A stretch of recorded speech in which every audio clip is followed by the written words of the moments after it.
Everyone, स्वागत है आपका हमारे YouTube channel English best sir में। आज हम आपके लिए लाए हैं टाइम एंड टेंस का कुछ प्रैक्टिस सेट, और जिसमें कि हम लोगों ने कुछ प्रैक्टिस सेट कर लिया है और जिसका बाकी है उसमें से आज एक हम लोग कवर करने वाले हैं।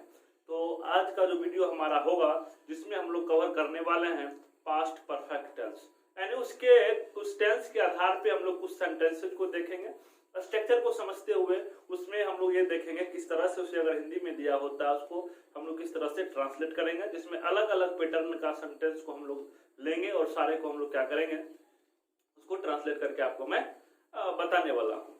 तो सबसे पहले हम लोग ये समझते हैं पास्ट परफेक्ट टेंस होता क्या है। इस चीज को बच्चे हमने पिछले वीडियो में टाइम एंड टेंस के वीडियो में इसको मैंने कवर करके आपको बतला दिया। यदि अभी तक आप उस वीडियो को नहीं देखे हैं, मेरा आपसे एक सुझाव है कि आप उस वीडियो को एक बार जरूर देख लें, जिसका लिंक डिस्क्रिप्शन बॉक्स में डाला हुआ है, आप वहां से उसे देखकर उसको समझ सकते हैं। तो फिर भी मैं आपको थोड़ा सा हिंट देते चलता हूँ। पास्ट परफेक्ट टेंस उस टेंस को कहा जाता है जो टेंस पास्ट में कंप्लीट हुए एक्शन को दर्शाता है, यानी जो काम हमारा पास्ट में पूरा हो चुका है उस काम को दिखलाने वाले सेंटेंस को हम लोग क्या बोलते हैं, पास्ट परफेक्ट टेंस बोलते हैं। जिसका कि आप लोग आइडेंटिफिकेशन ऑलरेडी समझ रहे होंगे, जिसका आइडेंटिफिकेशन होता है चुका था, चुकी थी, चुके थे, या था, ये थी, ये थी। तो ये सारे जो होते हैं ये इसके आइडेंटिफिकेशन होते हैं, इसके पहचान होते हैं। हिंदी वाले सेंटेंस में क्रिया के अंत में ये सब जुड़ा होता है।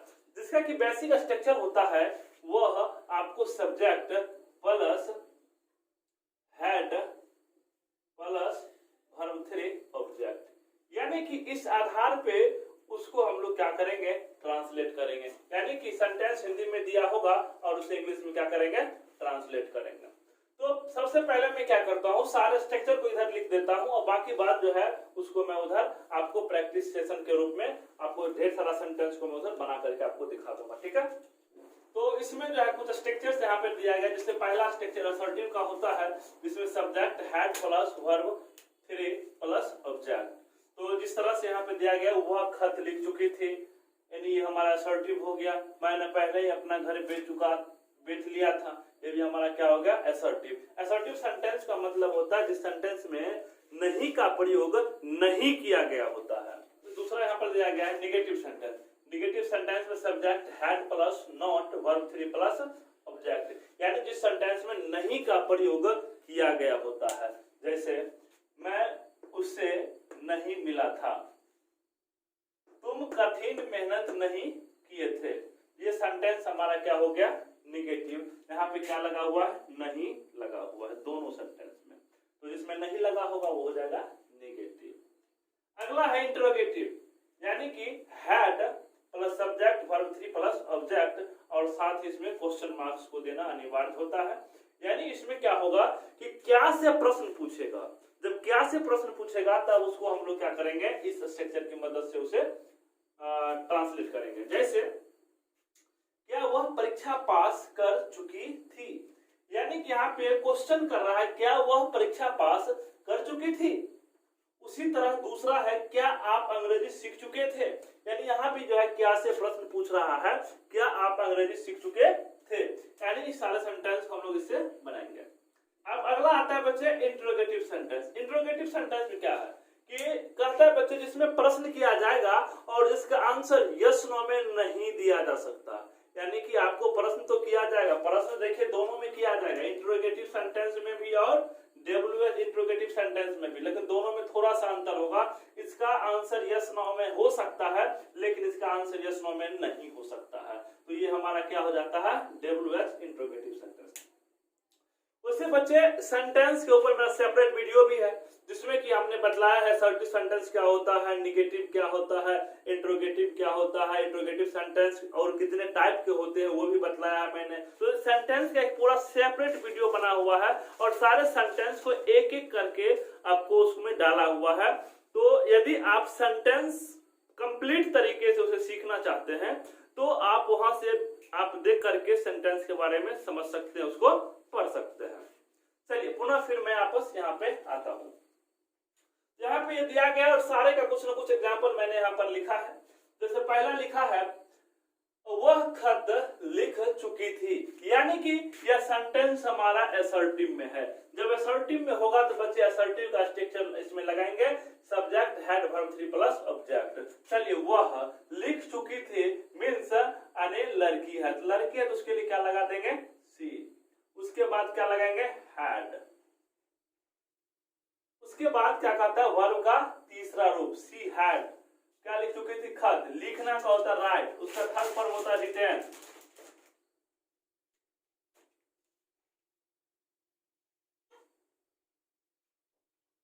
उसके बाद क्या कहता है, लिख चुके थे खत, तो she had written a letter. बन गया। अब अगला कहता है मैंने पहले ही अपना घर बेच लिया था, पहले ही यहां पर दे दिया है, तो पहले है तो पहले ही होता है ऑलरेडी, तो यहाँ पे इसका इस्तेमाल कर लेंगे। मैंने क्या होगा, आई।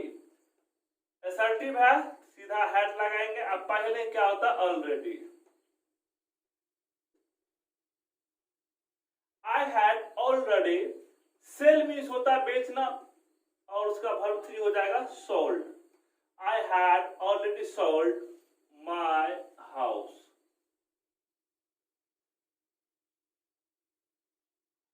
मैंने उसे नहीं मिला था, नहीं मिला था, इसमें नहीं लगा हुआ है, मतलब ये निगेटिव सेंटेंस। तो पहले क्या करना है, सब्जेक्ट लगाना है। मैं क्या होता है, आई। उसके बाद क्या करना है, हैड का इस्तेमाल करना है। उसके बाद क्या लगाना है, नॉट। मिलना, मिलना होता मीट का हो जाएगा बच्चे met. I had not met, मैं उससे नहीं मिला था, हिम। अब अगला कहता है तुम कठिन मेहनत नहीं किए थे, नहीं इसमें भी लगा हुआ है, और तुम का क्या होता है, you had not work hard, you had not work hard. अब उसी तरह से आगे देखते हैं, क्या वह परीक्षा पास कर चुकी थी, क्या वह परीक्षा पास कर चुके थे, यानी कि सेंटेंस हमारा दिया हुआ है इंट्रोगेटिव। अब इंट्रोगेटिव में कौन सा इंट्रोगेटिव है, तो जिसका यस या नो आंसर आएगा तो वो हो जाएगा सिंपल इंट्रोगेटिव, और जिसका आंसर यस या नो नहीं आएगा तो हो जाएगा WH इंट्रोगेटिव। यानी क्या वह परीक्षा पास कर चुकी थी, मैंने किसी से पूछा किसी के बारे में, क्या वो परीक्षा पास कर चुकी थे, तो या तो वो यस कहेगा या तो नो कहेगा, मतलब वो पास कर चुकी थी तो यस, और नहीं की तो नो। तो इसका आंसर यस या नो में संभव है, इसलिए क्या हो जाएगा, इसका बनेगा हैड, सब्जेक्ट वह, सी। उसके बाद का था पास होना, पास्ट क्या है, परीक्षा,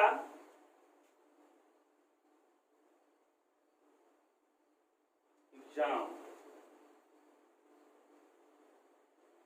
या आप एग्जामिनेशन भी लिख सकते हो, had she pass the examination. उसके बाद नेक्स्ट है, क्या आप अंग्रेजी सीख चुके थे, ठीक उसी तरह से बनाएंगे, सीख चुके थे, यस या नो में इसका आंसर देना संभव है। क्या आप अंग्रेजी सीख चुके थे, यदि हम आपसे पूछते हैं क्या आप अंग्रेजी सीख चुके थे, या तो क्या कहेंगे यस यदि सीख चुके हैं तो, और नहीं सीखे क्या कहेंगे नो, यानी इसका आंसर यस या नो में देना संभव है। जब यस नो में देना संभव है तो इसको बनाएंगे कैसे, तो वही जो नियम में दिया हुआ है, हैड आप, यू हैड यू। अब सीखना क्या होता है, लर्न, इसका थर्ड फॉर्म होता है learned.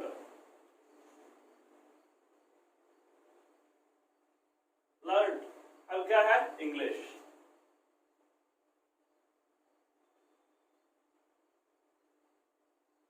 Had you learned English. अब अगला है, आप कब मुझे बुलाए थे। अब इस सेंटेंस में देखिए कहता है आप कब मुझे बुलाए थे, यानी कि इस सेंटेंस का आप आंसर यस या नो में नहीं दे सकते हो, और जब नहीं देंगे तब क्या करेंगे, WH इंट्रोगेटिव से बना देंगे। आप कब मुझे बुलाए थे, कब, कब का क्या होता है, when। उसके बाद क्या लगाना है, had, WH वर्ड, उसके बाद had।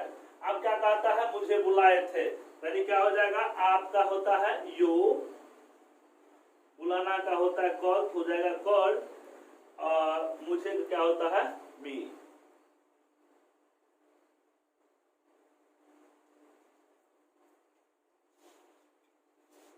तो ये हमारा बन गया। लेकिन ये तो हमारा नॉर्मल वाला सेंटेंस था, नॉर्मल तरीके से इसको हमने ट्रांसलेट किया। लेकिन पास्ट परफेक्ट टेंस में कुछ ऐसे भी सेंटेंस दिए होते हैं जिस सेंटेंस में दो घटना के बारे में जिक्र किया होता है। तो वो कैसा सेंटेंस होगा, उसको कैसे हम लोग ट्रांसलेट करेंगे, उस चीज को भी हम लोग इसी वीडियो में कवर करने वाले हैं। चलिए अब हम लोग कुछ ऐसे सेंटेंस के बारे में भी पढ़ेंगे जिस सेंटेंस में, यानी सेंटेंस हमारा एक ही होगा जिसमें दो घटना के बारे में जिक्र किया गया होगा, जिसमें दो तरह के एक्शन हो रहे होंगे। अब बच्चे जब दो तरह के एक्शन होंगे तो अब इसमें होगा क्या, एक एक्शन पहले होगा तो दूसरा एक्शन क्या होगा, बाद में होगा। यानी दोनों एक्शन के बीच क्या होगा, अंतराल में होगा, यानी कुछ समय का अंतराल होगा। और उस समय के अंतराल को ही दर्शाने के लिए हम लोग क्या करेंगे, बिफोर का प्रयोग करेंगे, या आफ्टर का प्रयोग करेंगे, या व्हेन का प्रयोग करेंगे। तो इसमें आपको एक छोटा सा ट्रिक को समझना है। वो ट्रिक है क्या, कि जब किसी सेंटेंस में दो तरह के घटनाएं, दो तरह के अलग अलग घटनाएं हो रहे होते हैं, तो उस सेंटेंस में जो घटना पहले घट रहा होता है उस घटना के लिए हम लोग पास्ट परफेक्ट का प्रयोग करेंगे, और जो घटना बाद में हो रहा होता है उस घटना के लिए हम लोग प्रयोग करेंगे सिंपल पास्ट का। यानी दो तरह के टेंस का इसमें इस्तेमाल करना है। पहले एक्शन के लिए जो घटना पहले घट रहा होगा उसके लिए प्रयोग करेंगे पास्ट परफेक्ट टेंस, और जो घटना बाद में घट रहा होगा उसके लिए प्रयोग करेंगे सिंपल पास्ट टेंस का प्रयोग करेंगे। तो चलिए देखते हैं कैसा इसका स्ट्रक्चर होगा, क्या होगा। तो सबसे पहले हम लोग क्या करेंगे, इसको थोड़ा सा समझ लेते हैं। समझना क्या है इसमें, देखिए इसमें सबसे पहले हम लोग दो तरह के एक्शन को कंप्लीट करने वाले हैं। तो यानी कि सबसे पहले आपको होगा past perfect plus before then simple past. यानी पहला स्ट्रक्चर हमारा ये होगा, past perfect before simple past.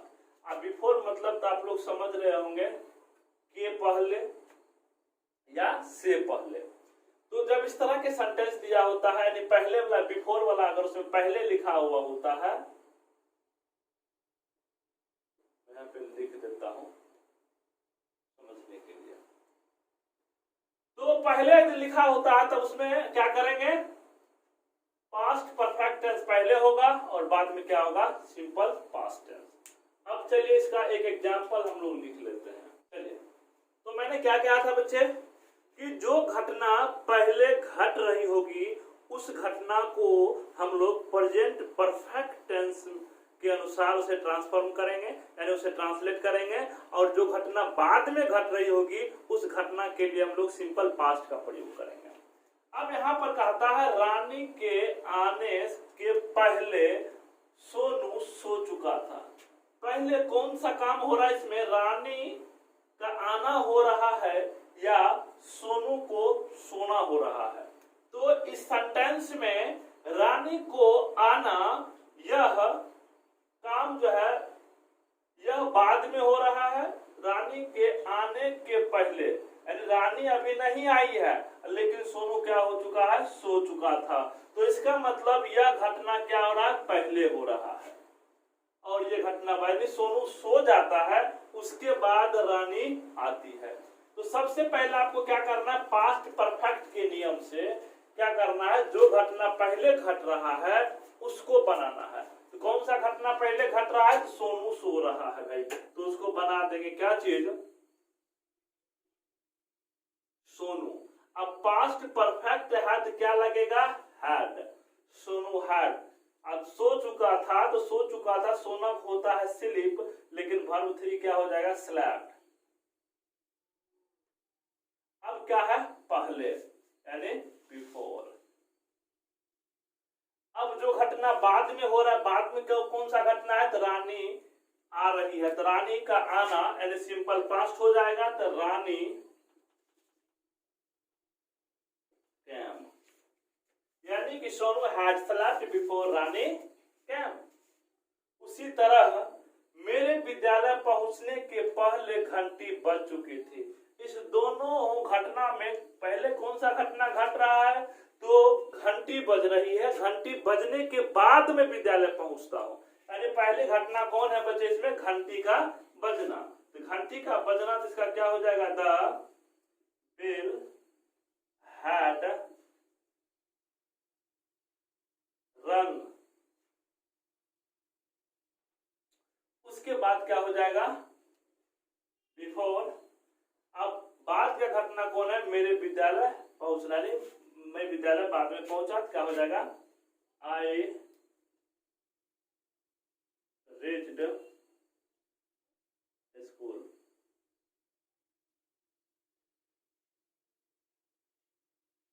यानी सबसे पहले पास्ट परफेक्ट बनाना है, और पास्ट परफेक्ट किस एक्शन को बनाएगा, जो एक्शन पहले हो रहा है, जो काम पहले हो रहा है उसको सबसे पहले बनाएंगे, जो काम बाद हो रहा है उसको बाद में बनाएंगे। क्यों, क्योंकि यहाँ पे क्या लगा हुआ, पहले, तो पहले मीन्स जो घटना पहले होगा उसको पहले बना दीजिए, जो घटना बाद में उसको बाद में बनाइए।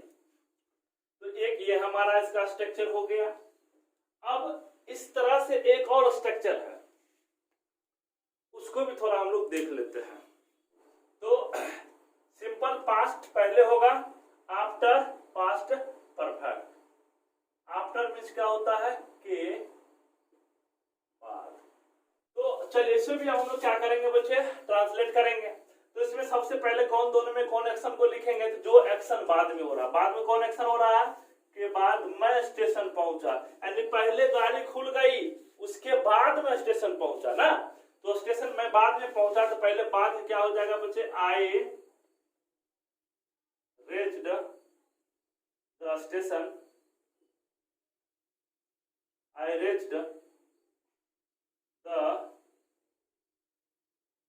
station after the train had